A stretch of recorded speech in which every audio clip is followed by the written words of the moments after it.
Hello friends, my name is Amit. स्वागत करता हूं आपका स्मार्ट कीड़ा यूट्यूब चैनल पर। लास्ट लेक्चर में हमने किए miscellaneous question, that was lesson number 20 and it was targeting RRB mains level questions. आज मैंने एक नया स्टार्ट किया है series and that would be super cool questions from super pool. अब ये क्या है? यानी कि मैंने आप लोगों के लिए एक सुपर पूल बनाया है और वो सुपर पूल होगा targeting RRB, IBPS PO, SBI PO mains, यानी वो क्रिटिकल रीजनिंग के क्वेश्चंस जो कि इन पर्टिकुलर एग्जाम्स को ओवरऑल टारगेट करेंगे।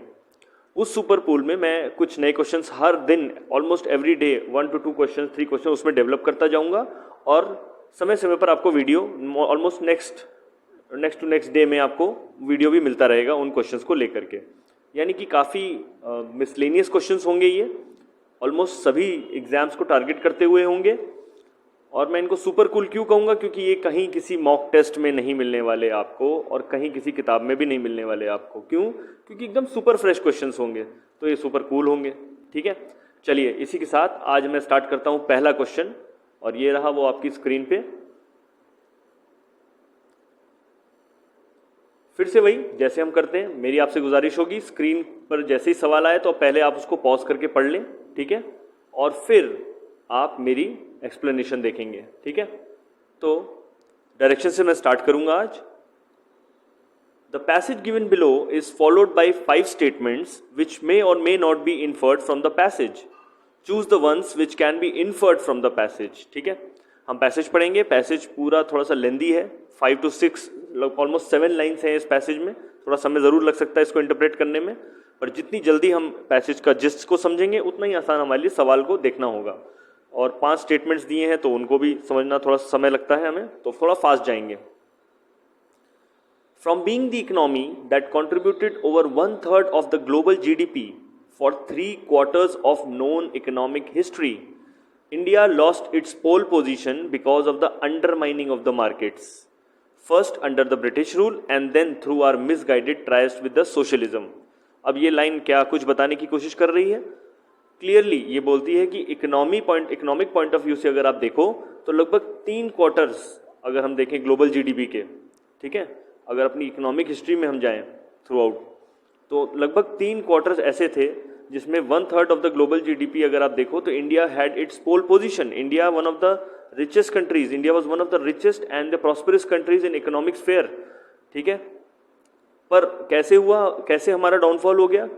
एक तो ब्रिटिश रूल का इन्होंने एक रीजन बताया है, और हमारा आज़ादी के बाद जो सोशलिज्म के साथ जो हम काउंटर नहीं कर पाए। ठीक है, हम चाह रहे थे एक सोशलिस्ट सोसाइटी बने, but in the light of the capitalism अगर आप देखें तो सोशलिज्म पॉइंट ऑफ व्यू से हम उतना ज़्यादा सक्सेसफुल इकोनॉमिकली नहीं हो पाए।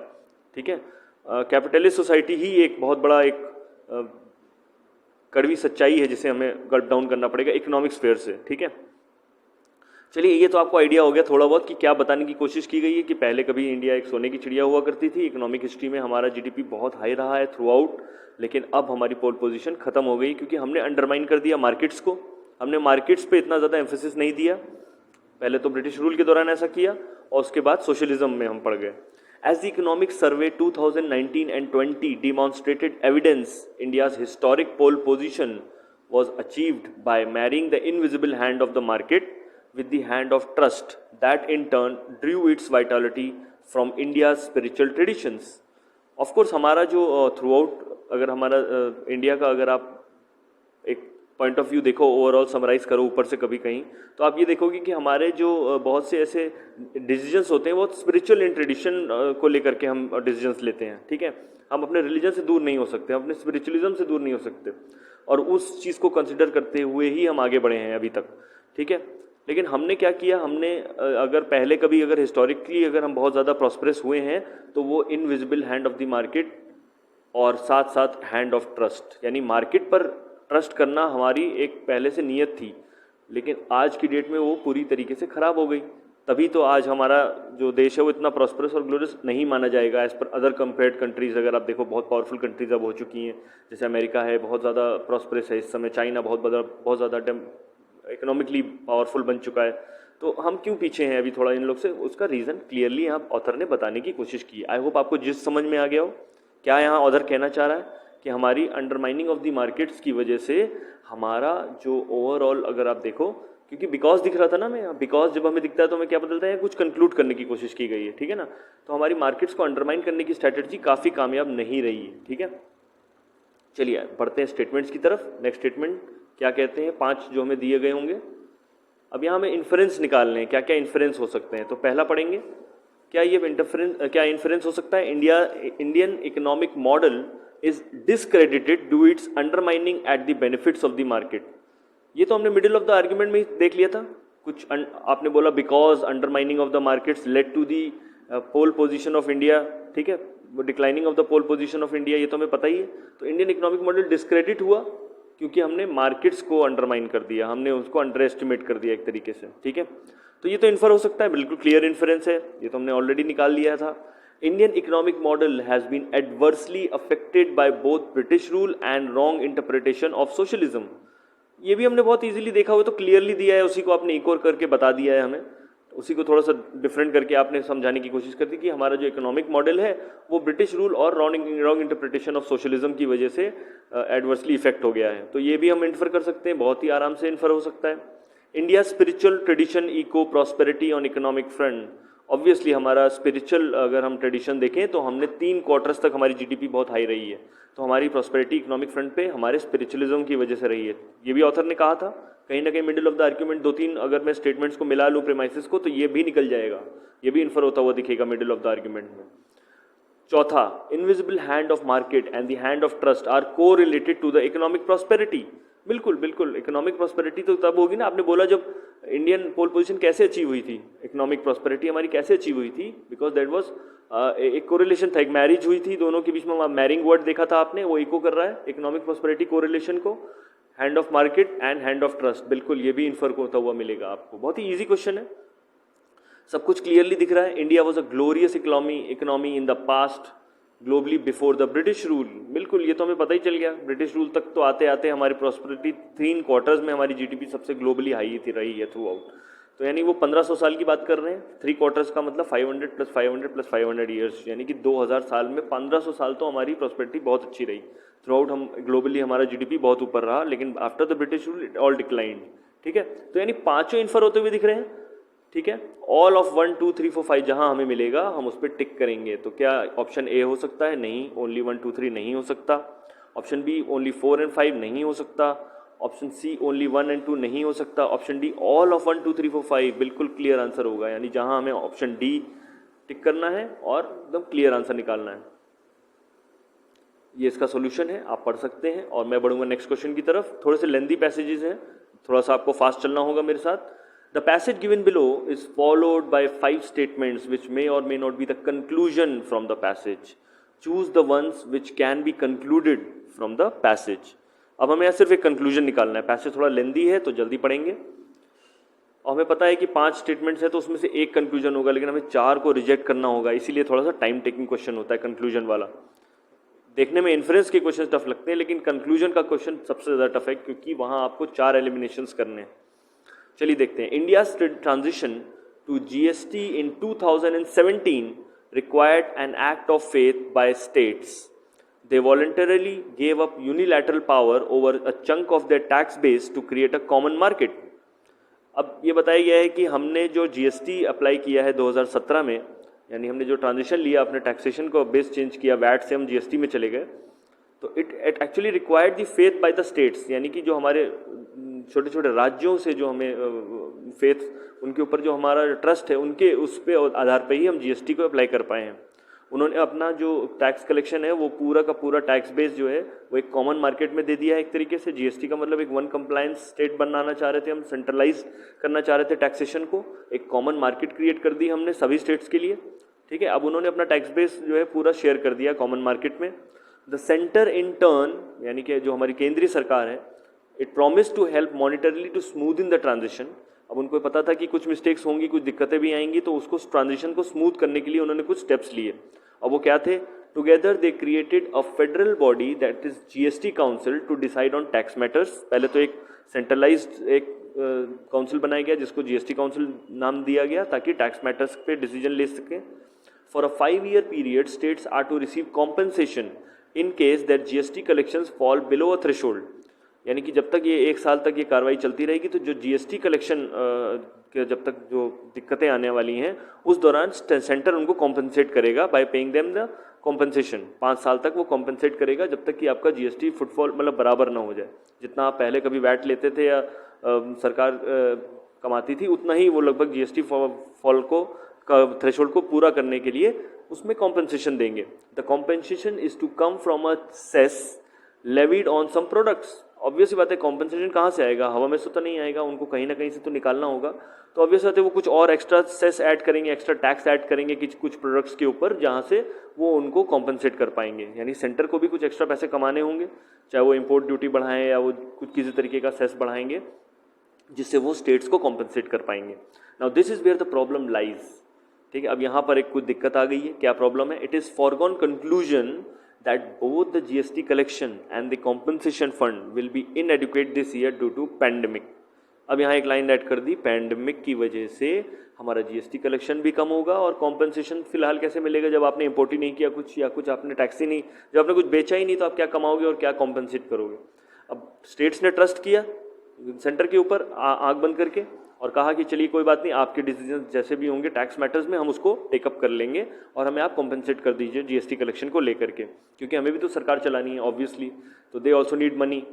अब हुआ क्या है दिक्कत पैंडेमिक या कोविड की वजह से. अब मालूम है कि ऑब्वियस बात है सेंटर कैसे कॉम्पनसेट करेगा, उसके पास भी कलेक्शन कम ही होगा बिकॉज इकोनॉमिकली हम पूरी तरह स्टैंड स्टिल हो गए 2 महीने 3 महीने, तो हमारे पास कुछ कलेक्शन शॉर्टफॉल हुए होंगे.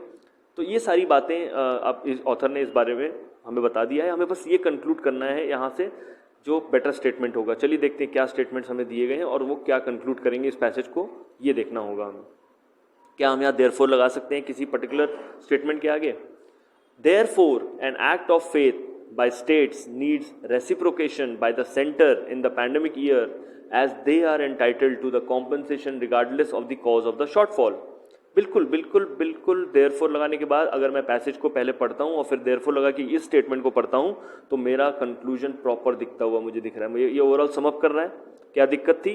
शॉर्टफॉल था, कॉम्पनसेशन की बात हुई थी, सेंटर देगा, पैंडेमिक ईयर की बात होने लग गई, रेसिप्रोकेशन होना बहुत ज़रूरी है. बिल्कुल, क्योंकि स्टेट्स ने भी ट्रस्ट किया सेंटर के ऊपर तो सेंटर को भी रेसिप्रोकेट करना होगा एनी हाउ. ठीक है, देयरफॉर लगाकर अगर मैं पहला स्टेटमेंट पढ़ूँ तो बिल्कुल क्लियर कंक्लूजन होता है, बहुत ही अच्छा आंसर मिलेगा. चलिए अब हमें ये देखना है कि क्यों BCDE एक अच्छे आंसर नहीं हो सकते. ठीक है, देयरफॉर अब मैं पढ़ूंगा इसको. Therefore a breakdown of trust between the centre and states will undermine structural economic reforms. क्या ऐसा कुछ हो सकता है? ये एक आफ्टर इफेक्ट हो सकता है, बिल्कुल हो सकता है. एक कोर्स ऑफ एक्शन एक तरीके का हो जाएगा बाद में. कोर्स ऑफ एक्शन तो नहीं कह सकते, सॉरी, ये मिस्टेक हो जाएगी अगर हम कोर्स ऑफ एक्शन बोलेंगे.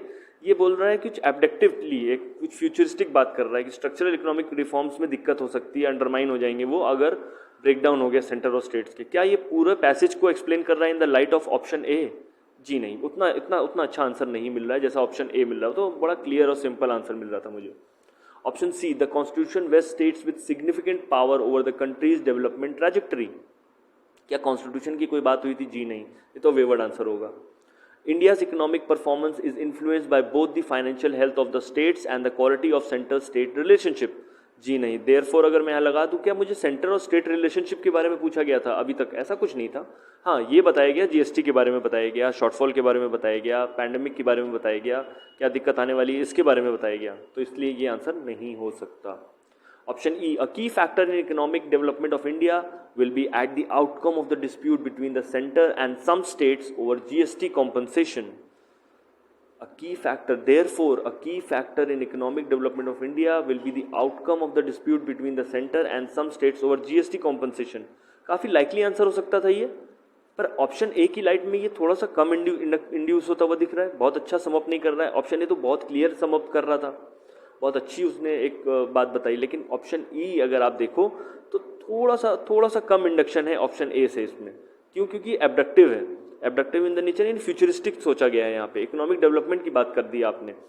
हमने इकोनॉमिक डेवलपमेंट की थ्रू आउट बात नहीं की, हमने सिर्फ सेंटर और स्टेट के GST कंप्लायंस की बात की थी. ठीक है, उनके बीच में क्या फाइनेंशियल होना है ट्रांजेक्शन, उसके बारे में बात कर रहे थे हम. तो थोड़ा सा और ये वेवर्ड है. बिल्कुल आउटकम अलग हो जाएगा। ऑप्शन ए बिल्कुल क्लियर आंसर होता हुआ दिख रहा है, बी सी डी आंसर नहीं होंगे, तो समझ में आ गया। चलिए इसका सोल्यूशन अगर आपको पढ़ना हो तो मैंने यहाँ और सिंपल लैंग्वेज में भी लिखा हुआ है, इसको आप पॉज करके पढ़ सकते हैं। एंड नेक्स्ट क्वेश्चन की तरफ बढ़ेंगे हम, फिर से थोड़ा सा लेंदी पैसेज, तो थोड़ा तेजी से जाएंगे। पहले पढ़ेंगे directions. The passage given below is followed by 3 statements which may or may not be the course of action from the passage. Choose the ones which can be correctly the course of action to be taken. यहाँ पर 3 statements दिए हैं passage के बाद, और हमें बताना है कि उसमें से कौन सा ऐसा स्टेटमेंट है जो कोर्स ऑफ एक्शन हो सकता है। हो सकता है एक हो सकता है दो हो सकता है तीनों हो, और हो सकता है कोई भी ना हो।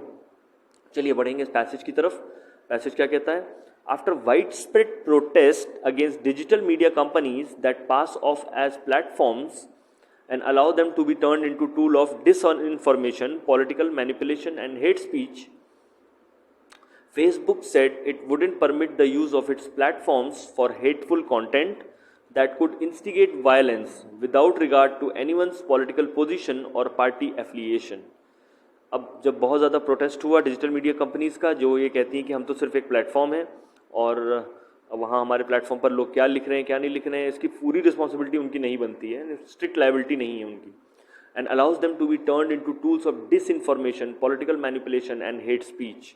ठीक है, वो क्या कहते हैं, एक्सक्यूज़ है उनके पास, भाई हम तो प्लेटफॉर्म है, आप हमको ये नहीं बोल सकते कि we are tools of disinformation या हम किसी पॉलिटिकल मैनिपुलेशन या हेट स्पीच के करता धरता है। ऐसा नहीं है, हमसे कोई लेना देना नहीं है। आप प्लेटफॉर्म का यूज़ कर रहे हैं, उसका गलत इस्तेमाल कर रहे हैं, इसमें मेरी कोई मिस्टेक नहीं है। ये एक्सक्यूज़ वो लेके निकल लेते हैं हर बार। जैसे फेसबुक कहता है कि हम परमिट नहीं करते हैं कि हेटफुल कंटेंट आप उस पर डालें, जो कि वायलेंस भी देखो आप इंस्टिगेट होता है। ऑब्वियस सी बात है, अगर आप हेटफुल कंटेंट डालोगे तो वायलेंस होगा ही होगा, ऑब्वियस सी बात है। आप रिलीजियस हेट स्पीच डाल दो तो ऑब्वियस सी बात है झगड़ा होने के पूरी चांसेस हो जाते हैं। Now without regard to anyone's political position और पार्टी एफिलिएशन। ठीक है, अब वो ये कह रहे हैं कि हमारा किसी भी पार्टी से कोई लेना देना नहीं, चाहे वो रूलिंग पार्टी हो चाहे ऑपोजिशन पार्टी हो, हमारा किसी से कोई लेना देना नहीं है।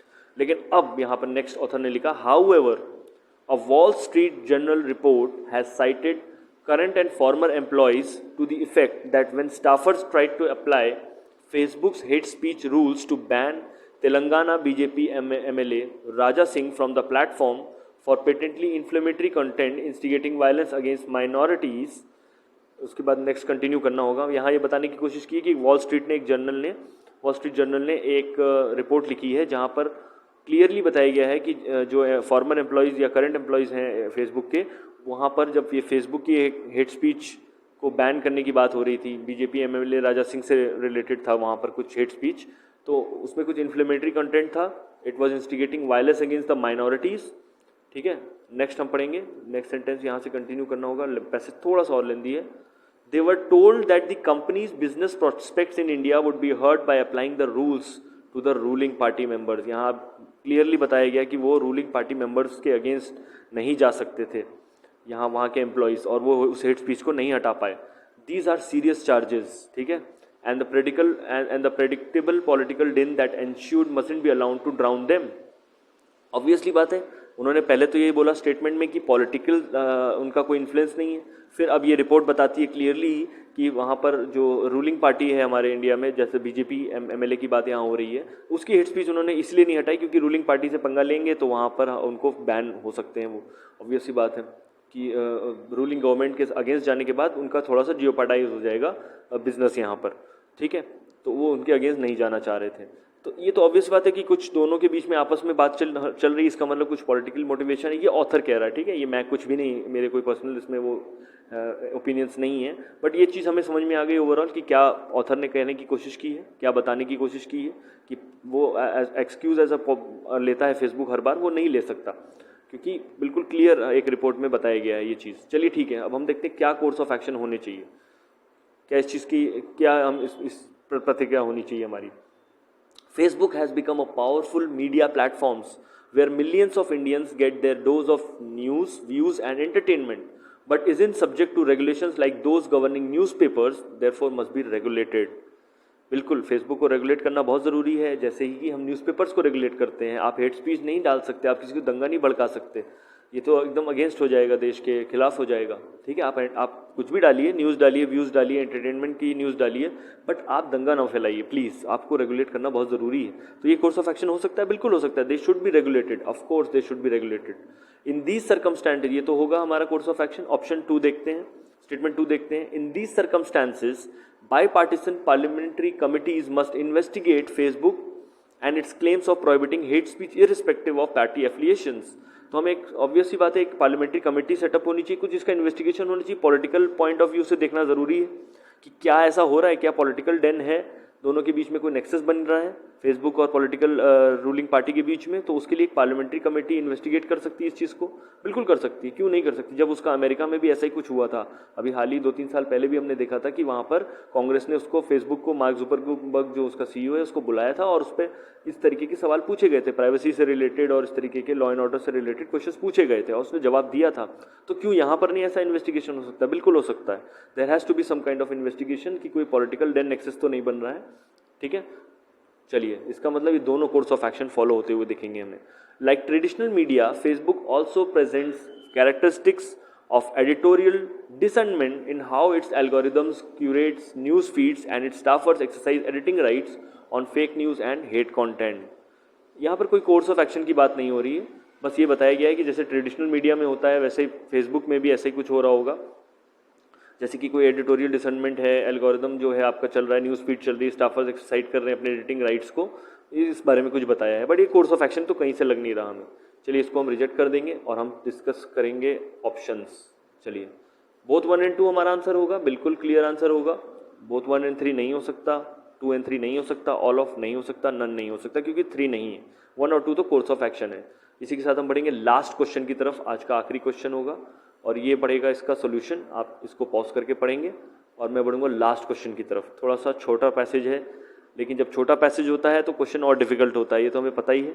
क्यों? क्योंकि इन्फॉर्मेशन कम है, मुझे अपनी इमेजिनेशन का इस्तेमाल करना पड़ सकता है, मिसिंग प्रीमाइसेस जोड़ने पड़ सकते हैं। The situation is given followed by 5 statements. Directions पढ़ रहा हूं मैं। दैट थ्रो मोर लाइट, यहाँ थोड़ी मिस्टेक हुई है, क्वेश्चन 4 होगा एक्चुअली में, इट्स 4 नॉट 3। तो the situation is given followed by 5 statements that throw more light on the situation.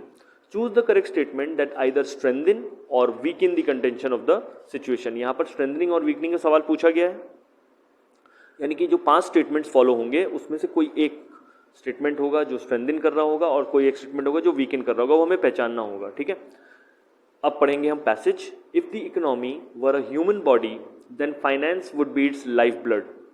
As long as it continues to flow through the veins efficiently, the body remains healthy. But what happens when it doesn't? The body dies.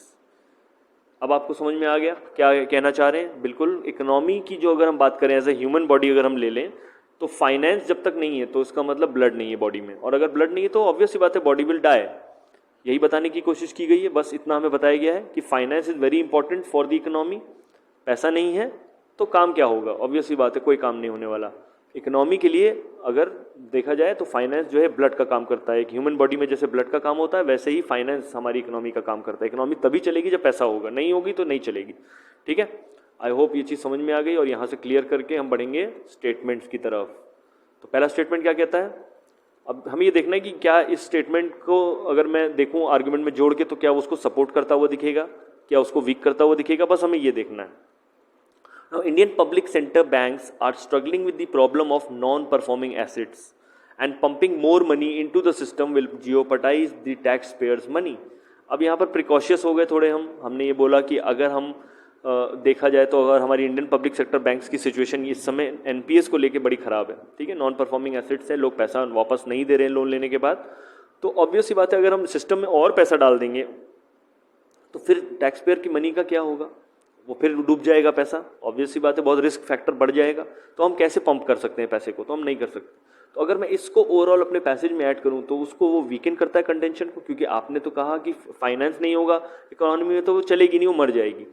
और फिर अब यहाँ आप ये कह रहे हो कि यार ऑब्वियस सी बात है, देयर इज सम सिस्टम में प्रॉब्लम है, ये है कि एनपीएस बहुत बढ़ गए, तो हम पैसा कैसे डाल सकते हैं? हमें ट्रस्ट नहीं है लोगों के ऊपर, हम उनको और पैसा दे देंगे, वो फिर उसको खर्च कर देंगे और हमारा टैक्स पेयर का पैसा पूरा बर्बाद हो जाएगा।